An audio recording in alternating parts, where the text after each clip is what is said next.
China పర్యటనలో ఉన్న భారత రక్షణ శాఖ మంత్రి రాజ్నాథ్ సింగ్ షాంఘై సహకార సంస్థ SCO సదస్సులో పాల్గొన్నారు. ఈ సమావేశంలో పెహల్గాం ఉగ్రదాడి, సీమాంతర ఉగ్రవాదం గురించి రాజ్నాథ్ సింగ్ కీలక ప్రసంగం చేశారు.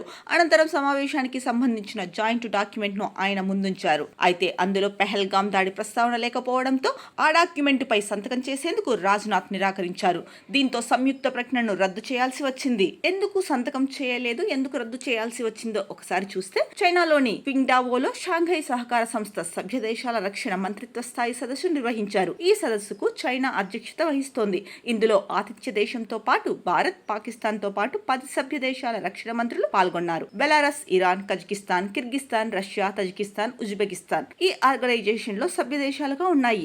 సదస్సు అనంతరం రూపొందించిన జాయింట్ డాక్యుమెంట్ జమ్మూ కాశ్మీర్ లో చోటు చేసుకున్న పెహల్గాం ఉగ్రదాడి ఘటనను అందులో ప్రస్తావించలేదు. అదే సమయంలో బలోచిస్తాన్ అంశాన్ని చేర్చి భారత్ ను నిందించే ప్రయత్నం జరిగింది. దీంతో ఉగ్రవాదంపై భారత వైఖరిని నీరుగార్చేలా ఉన్న ఆ డాక్యుమెంట్ పై సంతకం చేసేందుకు రాజ్నాథ్ సింగ్ నిరాకరించారు. ఈ భిన్నాభిప్రాయాల నేపథ్యంలో రక్షణ మంత్రుల సంయుక్త ప్రకటనను ఆర్గనైజేషన్ రద్దు చేసింది. అయితే పాకిస్తాన్ వల్లే చైనా ఈ జాయింట్ డాక్యుమెంట్ నుంచి పెహల్గాం ప్రస్తావనను మినహాయించి ఉంటుందనే సంకేతాలు కనిపిస్తున్నాయి. అంతకుముందు SCO సదస్సులో రాజ్నాథ్ సింగ్ మాట్లాడుతూ కొన్ని దేశాలు సీమాంతర ఉగ్రవాద విధానాన్ని సాధనంగా వాడుకుంటున్నాయని పరోక్షంగా దాయాది పాక్ను దుయ్యబట్టారు. పెహల్గాం దాడి, ఆపరేషన్ సింధూర్ తర్వాత భారత్, పాకిస్తాన్ రక్షణ మంత్రులు ఎదురుపడడం ఇదే తొలిసారి. అయితే ఆ సదస్సులో వీరిద్దరి మధ్య ఎలాంటి బలకరింపులు జరగలేదని సమాచారం. ఇక 2020లో గల్వార్ ఘర్షణ తర్వాత నుంచి భారత రక్షణ మంత్రి చైనాలో పర్యటించడం ఇదే తొలిసారి కావడం గమనార్హం.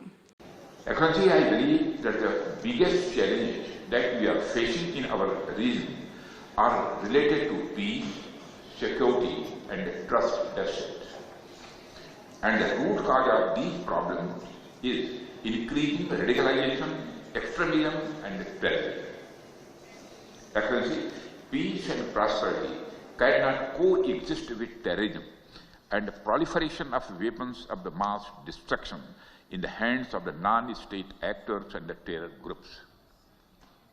Dealing with these challenges require decisive action, and we must unite in our fight against these evils for our collective safety and security.